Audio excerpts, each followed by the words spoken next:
መጋቢት 24 ቀን 2010 ዓ.ም በኢትዮጵያ ሁለንተናዊ ለውጥ ጉዞ አንድ ብሎ ጀመረ። ነቀምቴ የዛሬ 8 ዓመት የነበረችበትን አስበው በዛሬው ስኬቷ የኮሩ የከተማዋ ነዋሪዎች ለምስጋና አደባባይ ወጥተዋል። ለህዝቡ ይህ ቀን ተራ የዘመን መቁጠሪያ ገጽ ብቻ ሳይሆን የልማት ጥያቄዎች ምላሽ ያገኙበት፣ ተስፋ የለመለመበት የድል አውድ ጭምር ነው። ያራቲ ሪራ ከነበውዳፊ ጉያ ቢቶቴሳ ዲዳሚ አፉር ጃሌ ሚኒስቴር ኬኛ አንጎት ዱፋኒ መጋቢት 24 ጠቅላይ ሚኒስትራችን ወደ ስልጣን የመጡበት ቀን ነው።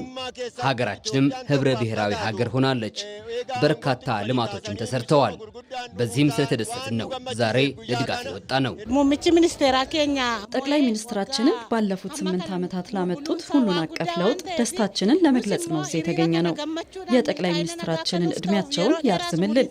ይህ ለውጥ ወደፊትም እንዲቀጥል እንፈልጋለን።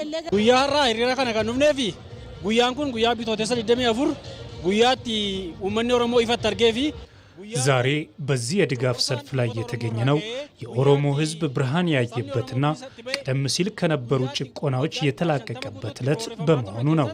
በመስዋዕትነት የመጣውን ለውጥ በጽናት ለትውልድ ማሻገር የሁሉም ዜጋ ግዴታ እንደሆነ የምስራቅ ወለጋ ዞን አስተዳዳሪ ወጋሪ ነገራ ያስረዳሉ። ለውጡ የህዝቡን የልማት ጥያቄ በመመለስ ረገድ የፈጠረውን አቅም በማድነቅ ወደፊትም ይበልጥ ተጠናክሮ እንደሚቀጥልም አረጋግጠዋል። ጅጅረመ ዲነግዴ ጅጅረመ ዋሱማ የኢኮኖሚ የማህበራዊና ዲሞክራሲያዊ ስኬቶችን በማስመዝገብ ረገድ ባለፉት የለውጥ ዓመታት ኢትዮጵያ የአፍሪካ ብቻ ሳይሆን የዓለም ተምሳሌት እየሆነች ትገኛለች። በቀጣይም የለውጡ መንግስት እነዚህን የተገኙ ስኬቶችን ለማስቀጠል በቁርጠኝነት ይሰራል።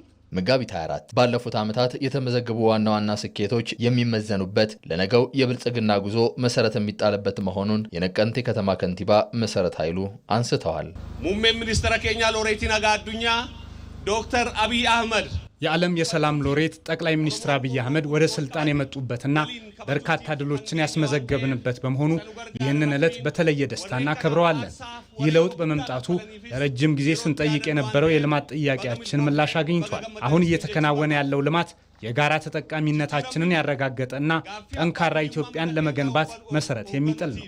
በነቀምቴ የታየው ይህ ድጋፍ ሰልፍ ካለፈው ስኬት ይልቅ ወደፊት ለሚመጣው የላቀ ብልጽግና ዳግም ቃል የተገባበትም ነው።